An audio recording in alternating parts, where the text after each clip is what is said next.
दोस्तों नमस्कार, मैं SBA राकेश सिंह अपनी YouTube चैनल इंश्योरेंस स्कूल में आपका हार्दिक स्वागत करता हूं। आज मैं बात करूंगा LIC के क्रिटिकल इलनेस राइडर के बारे में। क्रिटिकल इलनेस राइडर के अंदर 15 क्रिटिकल बीमारियों के होने की स्थिति में LIC सम एश्योर्ड का भुगतान करती है और यह भुगतान संपूर्ण बीमा धन का होता है। मेडिक्लेम और क्रिटिकल इलनेस राइडर में अंतर यह है कि मेडिक्लेम में जो वास्तविक खर्चे होते हैं उसका भुगतान होता है, जबकि क्रिटिकल इलनेस राइडर में बिना वास्तविक खर्चे पर विचार किए हुए संपूर्ण बीमा धन का भुगतान LIC करती है। क्रिटिकल इलनेस राइडर को लेने की कुछ शर्तें हैं, तो आइए देखते हैं वो शर्तें कौन कौन सी हैं।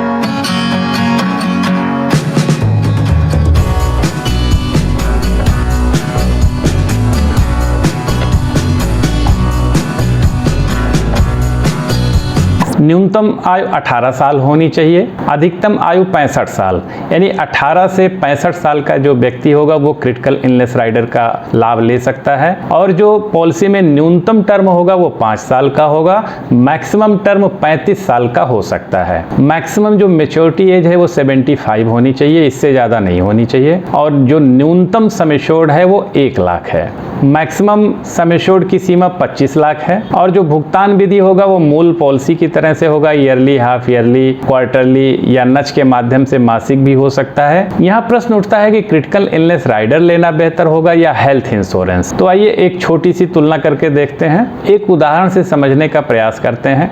क्रिटिकल इलनेस राइडर का एक सम एश्योर्ड हम 10 लाख का लेते हैं 30 साल के आदमी का, और साथ में LIC की जो नई पॉलिसी है आरोग्य रक्षक, उसका भी जो है 30 साल के व्यक्ति के लिए 10 लाख का सम एश्योर्ड सेलेक्ट करते हैं। तो आइए देखते हैं क्या होता है इसमें। जो क्रिटिकल इलनेस राइडर का प्रीमियम होगा 10 लाख का वो होगा 4209 रुपया, और आरोग्य रक्षक की पॉलिसी का जो 10 लाख के सम एश्योर्ड का जो प्रीमियम होगा वो होगा 20,872 रुपया। लेकिन कवरेज की जो सीमा है वो क्रिटिकल इलनेस राइडर के अंदर 15 बीमारियों का है, और आरोग्य रक्षक पॉलिसी के अंदर 263 बीमारियों को कवर किया जाता है। लेकिन 100% जो सम एश्योर्ड आरोग्य रक्षक में मिलता है वो 31 बीमारियों के केस में मिलता है। यानी 10 लाख की अगर हम सम एश्योर्ड देंगे तो इसका मतलब है कि केवल 31 बीमारियां ऐसी हैं जिसमें 10 लाख का पूरा सम एश्योर्ड भुगतान होगा।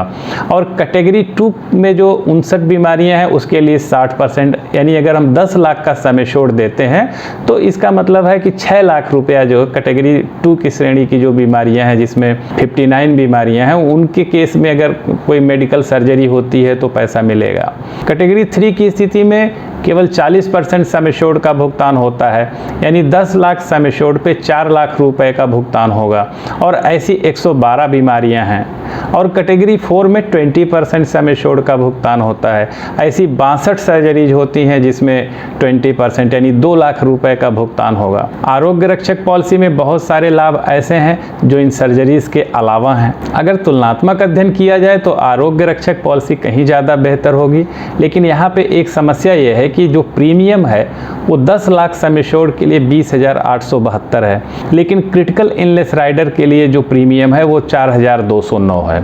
मान लीजिए किसी व्यक्ति की जिसकी आर्थिक क्षमता अच्छी ना हो लेकिन फिर भी वो बीमारियों से सुरक्षा चाहता है तो उसके लिए क्रिटिकल इलनेस राइडर ले लेना कोई बुरा नहीं होगा, क्योंकि 15 ऐसी बीमारियां हैं जो कि किसी व्यक्ति को अगर हो जाती हैं तो उसका पूरा परिवार तबाह हो जाता है। इस नाते कम प्रीमियम में अगर 15 बीमारियों के लिए भी पैसा मिल जाता है तो भी कोई बुरा नहीं है। तो यहाँ पे मेरा ये कहना है कि अगर संभव हो पाए तो हेल्थ इंश्योरेंस पॉलिसी निश्चित रूप से बेहतर है, लेकिन अगर इतना बजट हमारा अलाउ नहीं करता है तो उसके लिए क्रिटिकल इलनेस राइडर तो जरूर ही ले लेना चाहिए। यहाँ एक बार मैं फिर से जरूर बताना चाहूँगा कि 15 जिन क्रिटिकल बीमारियों की मैं आगे चर्चा करने वाला हूँ, अगर उनमें से कोई भी बीमारी होती है तो LIC संपूर्ण बीमा धन वापस करेगी, ना कि जो वास्तविक खर्चा होता है उसको। क्रिटिकल इलनेस राइडर की कुछ महत्वपूर्ण बातें हैं जिनको जानना जरूरी है, तो आइए समझते हैं कौन कौन सी बातें हैं। क्रिटिकल इलनेस राइडर का लाभ पाने के लिए 90 दिन का वेटिंग पीरियड है, यानी पॉलिसी लेने के 90 दिन के बाद ही अगर कोई क्रिटिकल इलनेस की स्थिति उत्पन्न होती है तभी उसका पेमेंट LIC करेगी। अगर डायग्नोसिस में आता है कि 15 जिन बीमारियों की आगे हम चर्चा करेंगे उनमें से कोई भी बीमारी है तो तो उस व्यक्ति को डायग्नोसिस के बाद कम से कम 30 दिन तक सरवाइव करना पड़ेगा। अगर उस व्यक्ति की 30 दिन के अंदर मौत हो जाती है तो फिर कोई भी भुगतान नहीं होगा। क्रिटिकल इलनेस राइडर के अंतर्गत कोई लोन पेबल नहीं होता है। ग्रेस पीरियड मूल पॉलिसी की तरह होता है। यहाँ पे मैं एक बार फिर से स्पष्ट करना चाहूँगा कि ग्रेस पीरियड के अंदर ही पॉलिसी का प्रीमियम जमा कर देना जरूरी है, क्योंकि अगर पॉलिसी में ग्रेस पीरियड बीतने के बाद अगर एक दिन भी डिले होता है तो वो पॉलिसी रिवाइवल की श्रेणी में आ जाएगी, और अगर कोई पॉलिसी रिवाइवल की श्रेणी में आ जाएगी तो इसका मतलब है कि वेटिंग पीरियड जो 90 दिन का है वो नियम फिर से लागू हो जाएगा। सरेंडर वैल्यू इसमें पेबल नहीं होता है। क्लेम कंसेशन भी अलाउ नहीं है, भले ही पॉलिसी कितने दिन तक चली हुई हो। बैक डेटिंग मूल पॉलिसी की तरह से है। जो भी हम प्रीमियम जमा करेंगे वो सेक्शन 80D के अंतर्गत टैक्स की छूट मिलती है। क्रिटिकल इलनेस राइडर की कुछ अंडर राइटिंग नॉर्म्स हैं, तो उन अंडर राइटिंग नॉर्म्स को समझना भी जरूरी है।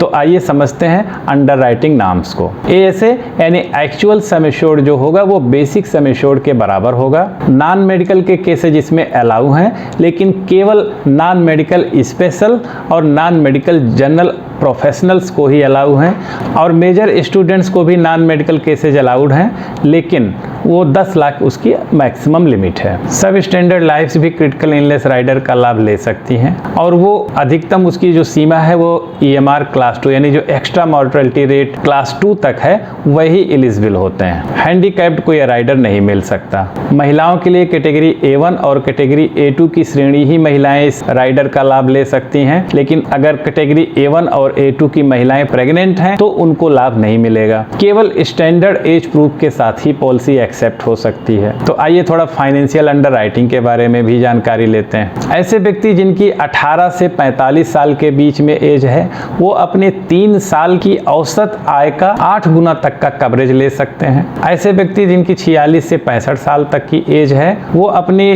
3 साल की औसत आय का 5 गुना सम एश्योर्ड ले सकते हैं। ऐसे व्यक्ति जो जोखिम पूर्ण कार्यों में लगे हुए हैं उनके लिए ये क्रिटिकल इलनेस राइडर की फैसिलिटी नहीं है। मॉरल हैजार्ड की जो रिपोर्ट लगना है इसमें वो बेसिक प्लान के हिसाब से उसकी जो SUC होगी उसके हिसाब से लगेगी। कीमैन और पार्टनरशिप इंश्योरेंस इसमें अलाउड नहीं है, लेकिन एम्प्लॉयर एम्प्लॉय स्कीम अलाउ है।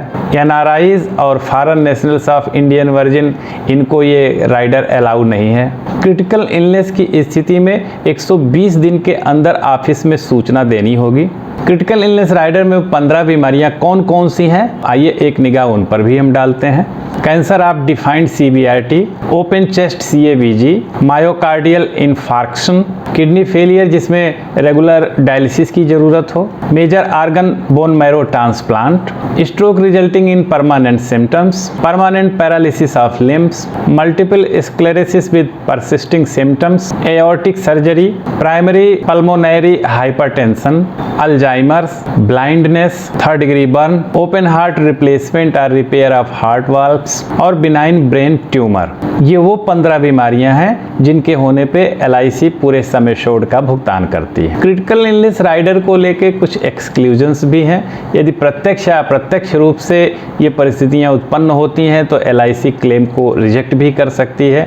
तो आइए देखते हैं वो कौन सी परिस्थितियां हैं। यदि कोई व्यक्ति जिसकी बीमारी का पता चलने के 30 दिन के अंदर मौत हो जाए तो ऐसी स्थिति में LIC क्लेम को रिजेक्ट कर देगी। पॉलिसी लेने के या रिवाइवल के 90 दिन के अंदर उपरोक्त किसी भी बीमारी के लक्षण अगर आते हैं तो LIC उसका क्लेम रिजेक्ट कर देगी। यहाँ रिवाइवल का मतलब केवल ग्रेस पीरियड समाप्त होने से है। जानबूझकर अपने को चोट पहुंचाने या सुसाइड करने की स्थिति में अगर ऐसी कोई स्थिति बनती है तो भी LIC क्लेम को रिजेक्ट कर देगी।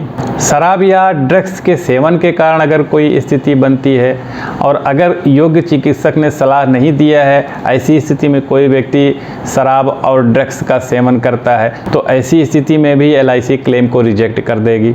युद्ध, लड़ाई, गृह युद्ध या किसी क्रांति का हिस्सा बनने के कारण अगर कोई ऐसी स्थिति बनती है या कोई व्यक्ति किसी आपराधिक घटना में शामिल होता है और उसके कारण क्रिटिकल इलनेस की स्थिति बनती है तो ऐसी स्थिति में भी LIC क्लेम को रिजेक्ट कर देगी। पॉलिसी लेने या रिवाइवल के 48 महीने के पूर्व की किसी बीमारी के लक्षण जो अब प्रकट हो रहे हैं, ऐसी स्थिति में LIC यहाँ पे क्लेम रिजेक्ट कर देगी। HIV या एड्स की बीमारी अगर किसी व्यक्ति को होती है तो भी क्लेम रिजेक्ट कर देगी।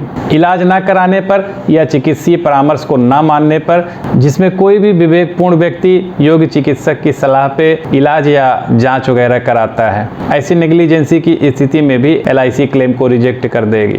परमाणु दुर्घटना के कारण अगर कोई रेडियो एक्टिव रिएक्शन होता है, ऐसी स्थिति में कोई व्यक्ति बीमार होता है और वो क्लेम करता है तो भी क्लेम रिजेक्ट कर देगी। तो ये वो कुछ परिस्थितियां हैं जिनमें LIC क्लेम देने से मना कर सकती है। सो थैंक्स फ्रेंड्स, ये था क्रिटिकल इलनेस राइडर पर एक समीक्षात्मक अध्ययन। मुझे उम्मीद है कि ये आपके लिए उपयोगी होगा। मेरे साथ बने रहने के लिए आपको धन्यवाद। इस तरह की अन्य महत्वपूर्ण जानकारियों के लिए देखते रहिए आप मेरा YouTube channel insurance school. So thanks friends, नमस्कार, हैव ए नाइस डे।